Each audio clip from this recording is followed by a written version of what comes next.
What's up everyone, Mark here with InfoFeed Daily. Today's topic of the video is the Sandman. But before we get started, don't forget to hit that like and subscribe button for your daily dose of information.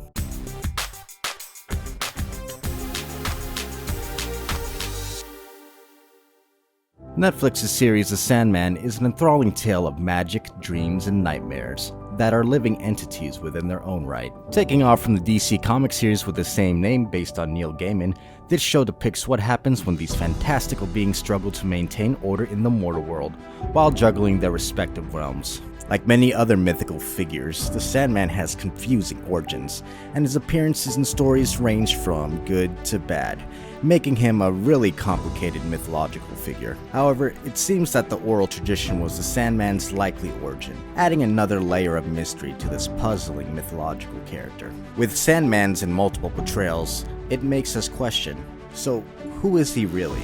Morpheus is the primitive ancient Greek god of dreams. His shape-shifting abilities enabled him to appear before humans under any guise he desired. This power earned him a place among the messengers of Olympus, where his messages would reach sleeping mortals in their every whim and fantasy. Morpheus often took on human forms while walking amongst people. His true form, though, consisted solely of dark wings capable of carrying him anywhere he wished. It's been said that his uncle Thanatos, the god of death, gave it to him. The phrase "in the arms of Morpheus" basically means to be asleep, and people would enjoy the sound of sleep, but also dream about their future or even coming events. He communicated messages from other gods to humans through images and stories, entirely made up as dreams. And because he controlled all forms of the dreaming experience, including communication, he could project his own visions into other people's imaginations. This also led him to become very skilled at taking any form, even that of other people, in our very own dreams. Morpheus would often sleep inside of a cave filled with poppy seeds. And I know what you're thinking, this is probably where the word morphine came from. Morpheus was very protective of his whole family. It consisted of many other gods. His father Hypnos, who personified sleep,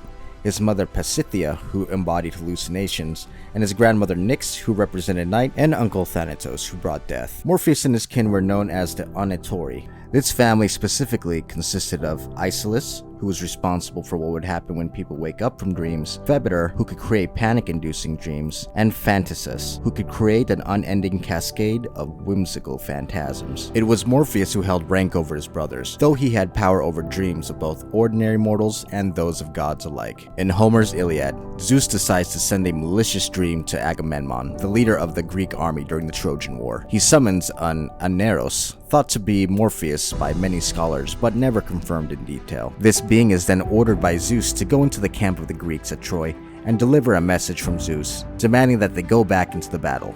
The Oneros then quickly goes to Agamemnon's tent, finding him asleep, then changes into one of his most trusted advisors, Nestor, to deliver the same message. In the Ovid's Metamorphosis, Morpheus is one of the sleep's thousands of sons. He would take on human form in people's dreams and cause them to unrest or send them messages from the gods. According to Ovid, quote, "No other is more skilled than he in representing the gait, the features, and the speech of men, the clothing and also custom words of each he represents." A dark folklore had emerged.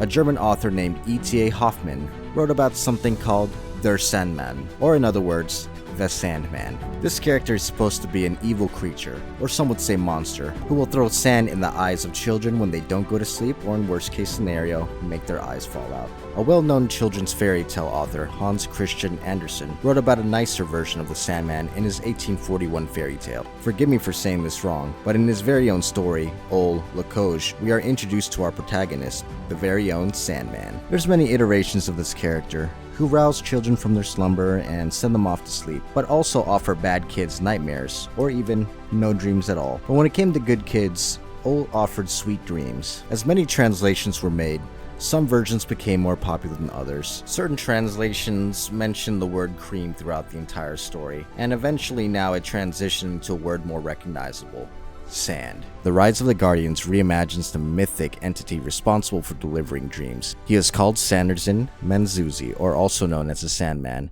and he lives on an island known as the Slumbering Sands. As such, he was created before there were any other Guardians, and Pitch never wanted anything more than to destroy him, until he returned to save all the children from the terrors of dreaming with his dream sand. In this DC story, the Sandman is about Morpheus, aka dream of Endless, an incredibly ancient being who has devoted himself to the tranquil of dreams and how they affect people from all over the world. Although he resides in the dreaming realm, it is not uncommon for him to visit Earth when he wishes or needs to speak with a god, incite some people in the writing, or nurture waking fear so that he can dissipate back into the nothingness. At first glance, one might assume that the Sandman would be a happy place where only good things would happen, but that can be farther from the truth. No matter what kind of dream you have, there will always be some sort of pain associated with it too. The Sandman series' subsequent volumes introduce readers to Morpheus's long-ended ambitions. He plans on fixing his past mistakes and, most importantly, escaping from his other confinement, a subject the publisher prefers not to discuss. That's it for today's video.